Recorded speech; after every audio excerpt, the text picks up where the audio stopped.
ملا سے اختلاف رکھنے والے بیت الحکمت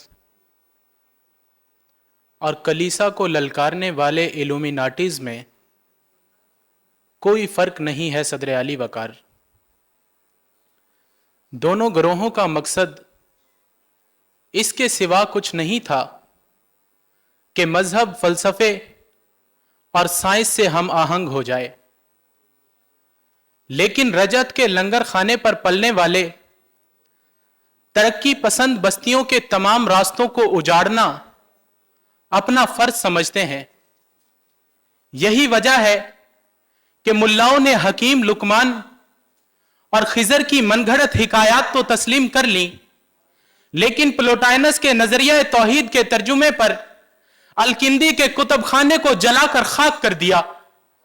کلیسا نے سیزر کی بہادری کے جھوٹے واقعات تو رکھے، لیکن بائبل کی تحاریف پر نکتہ چینی کرنے والے گیلیلیو کو صلیب پر ٹانک دیا، کیونکہ صدر اعلی وقار اگر وہ ایسا نہ کرتے تو خطرہ تھا کہ کہیں معاشرہ ابن خلدون اور میکس ویبر کی اصابع و ریاست کا حصہ بنے اور ترقی کر جائے اور سوچوں پر کلرجی کا اجارہ ختم ہو جائے۔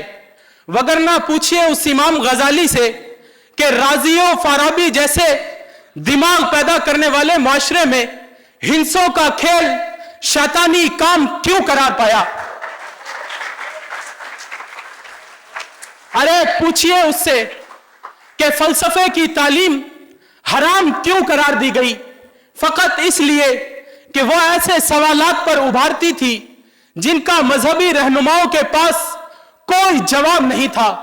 یا شاید غزالی یہ سمجھتا تھا کہ انسان کا مقصد فقط عبادت گاہوں میں پیشانیاں رگڑنے کے سوا کچھ نہیں، یا پھر مذہب کا پیغام تھا کہ جلے چراغ کو بجھنا ہی چاہیے لوگوں، وگرنہ آتش فکرہ کلیسا کو خاک کر دے گی۔ یہ فلسفے کی، ریاضی کی اور منطق کی تعلیم نہ رکی تو کلاہوں کو خاک کر دے گی۔ تعلیم نہ رکی تو کلاہوں کو خاک کر دے گی۔ انسانی مزاج ہے کہ وہ ہر نئی سوچ اور نظریے کے خلاف مزاحمت کرتا ہے، یا تو اس کی حقیقت جاننے کے لیے، یا پھر اس لیے کہ اگر میں نے اسے تسلیم کر لیا تو کہیں یہ مجھ سے اعلیٰ نہ ہو جائے۔ دوسری مزاحمت کا نقصان صدیوں کو اٹھانا پڑتا ہے صدر اعلی وقار۔ تسلیم کیجئے کہ اگر بیت الحکمت میں ہونے والا کام نہ روکا جاتا تو آج مدارس دفاع مذہب کے لیے چند خود ساختہ فلسفی اور یوٹیوبروں کے محتاج نہ ہوتے، بلکہ خود ایسے دماغ پیدا کر رہے ہوتے جو رجت، دہشت گردی، تعصب اور فساد انگیز فتاوی کے سمندر میں ڈوبتی ہوئی مذہبی کشتی کو سوالات کے طوفان سے نکالتے اور ڈوبتی ہوئی سوچوں کو نئی زندگیاں دیتے۔ تسلیم کیجئے کہ اگر ابن رشد اور ابن طفیل کے تحقیقاتی مقالوں کو نظر آتش نہ کیا جاتا تو آج ہمیں ہر نئی سائنسی تحقیق پر یہ تعویل نہ گھڑنا پڑتی کہ دیکھو یہ تو قرآن میں پہلے سے موجود ہے۔ افسوس تو اس بات کا ہے صدر اعلی وقار کہ ہم نے سائنس میں صفر کردار ادا کیا، لیکن پھر بھی چاہتے یہ ہیں کہ سائنس کا تاج منبر اسلام پر رکھ دیں۔